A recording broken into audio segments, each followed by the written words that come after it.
সবাইকে নমস্কার জানিয়ে বলছি, প্লিজ দয়া করে কেউ কাউন্টিং এজেন্টরা এবং প্রার্থী ক্যান্ডিডেটরা তারা ভোটিং এলাকা ছেড়ে আসবেন না।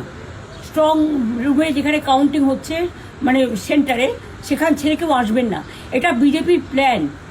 প্রথম 2-3 রাউন্ডে আমি কালকে থেকেই বলছি যে ওদেরগুলো আগে দেখাবে, আমাদেরগুলো পরে দেখাবে।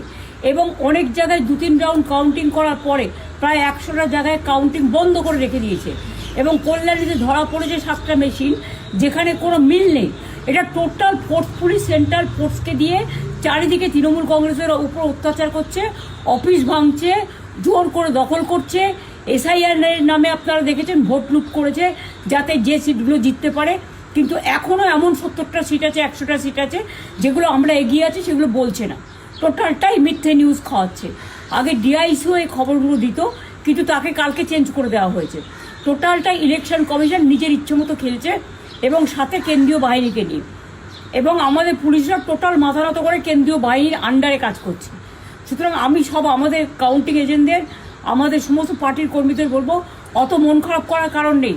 আমি বলেছিলাম সূর্যাস্ত পরে আপনারা জিতবেন। 3 রাউন্ড 4 রাউন্ড কাউন্ট হলেও এটা 14 রাউন্ড থেকে 18 রাউন্ড কাউন্ট হয়, তখন আপনারা জিতবেন। Wait and see, watch. আমরা সবাই আপনাদের সাথে আছি, আপনারা কেউ ভয় পাবেন না, নিশ্চিন্তে থাকুন। আবার বাঘের বাচ্চার মতো লড়াই করে যাব।